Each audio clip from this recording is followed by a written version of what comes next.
Alors, il y a quelques mois de cela, moi et quelques-uns de mes camarades de BTS GPN, nous sommes partis en pleine nuit dans une des plus grandes forêts de France. Mais pourquoi faire, me direz-vous? Bon, je suppose que vous avez lu le titre et vu la miniature, donc vous devez à peu près savoir pourquoi. Nous étions donc en pleine forêt, de nuit, après une averse. Cet élément est assez important car les bestioles que nous recherchons ne sortent souvent qu'après une averse. Nous sommes donc allés à la rencontre des petits dragons de nos forêts. J'ai nommé les salamandres. Attention, petite info, je précise, ne faites jamais ça seul, ne partez jamais en forêt de nuit, seul, et même si vous êtes accompagné, tâchez de connaître à l'avance l'endroit. De déjà l'avoir visualisé de jour, car se perdre en forêt est quelque chose, comment dire, qui peut arriver très facilement. Voilà, c'était le petit point prévention. Bon, maintenant revenons à nos salamandres. Après un petit trajet en voiture, nous avons débarqué devant une petite mare forestière. Et là, déjà, grosse découverte et belle surprise, il y avait plusieurs petites larves de salamandres. Ces larves étaient très bon signe, car les salamandres adultes restent à moins d'une centaine de mètres du site de reproduction. Ce qui veut dire que nous avons toutes nos chances de trouver des salamandres adultes aux alentours de cette mare. Nous sommes donc mis à chercher autour de cette mare, et après quelques minutes de recherche, bingo! Une énorme salamandre se tenait juste devant nos yeux. Elle n'avait pas l'air très pressée, et c'est bien normal. La salamandre adulte n'a quasiment aucun prédateur à part l'homme. C'est pour cela qu'elle se permet de se balader comme ça, tranquillement, sans se presser. Et saviez-vous que les taches jaunes de la salamandre permettent de dire aux autres animaux « Attention, je suis toxique ». Voyez-vous derrière sa bouche tous ces petits trous? Eh bien ce sont en fait des glandes parotoïdes. Ces glandes permettent à la salamandre de libérer des sécrétions toxiques. Alors la salamandre a peut-être très peu de prédateurs quand elle est adulte, mais elle peut avoir des parasites ou des prédateurs lorsqu'elle est au stade larvaire ou juvénile. Et nous avons justement trouvé lors de notre sortie, sous une branche morte, un de ces prédateurs.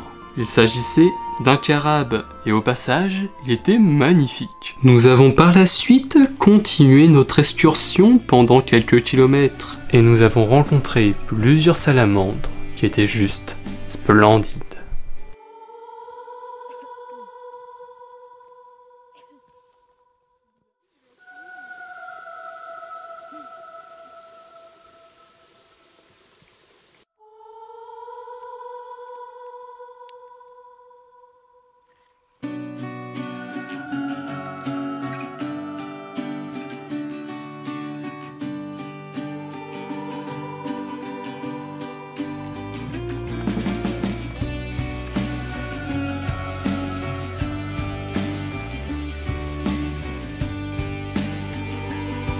Et à un moment, en plein milieu du chemin, se tenait une petite créature. Ce n'était ni une salamandre, ni une grenouille, mais un crapaud, qui était très photogénique au passage.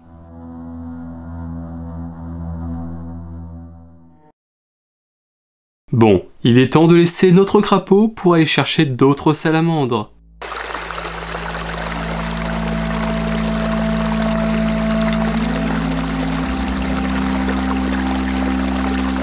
Et tiens, je vais vous donner 5 anecdotes sur les salamandres. Premièrement, elles peuvent grogner. Deuxièmement, elles peuvent vivre jusqu'à 30 ans. Troisièmement, elles hibernent. Quatrièmement, et là, c'est un peu cocasse, mais les salamandres peuvent se noyer. Et oui, au stade larvaire, les salamandres sont aquatiques, mais une fois adultes, elles perdent un peu la capacité de nager et sont vraiment très peu à l'aise dans l'eau. Et cinquième point, les salamandres ont tous des taches différentes. Donc vous pouvez retrouver un individu rien qu'en regardant ses taches. À la fin de notre périple, nous sommes arrivés à un petit cours d'eau très sympa que j'ai mis lors de la transition.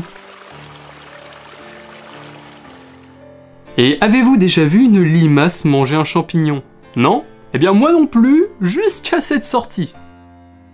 Franchement, c'était fascinant. Voilà, c'est presque la fin de cette vidéo. N'oubliez pas que la forêt est quand même un endroit assez magique, on peut le dire. Chaque sortie a ses propres découvertes, ses propres surprises. C'est pour ça que j'adore autant faire ce type de sortie et ensuite vous les partager. J'ai dit que c'était presque la fin de la vidéo. En fait, il me reste quelques fichiers, quelques vidéos. Ces vidéos montrent tout plein de petites sorties par-ci par-là sur les amphibiens ou les mares. Et ces vidéos sont trop courtes pour que je fasse une vidéo sur chacune d'entre elles. Du coup, je vais tout simplement les mettre en fin de cette vidéo avec une petite musique sympa. Allez, on se retrouve pour de prochaines vidéos. Salut!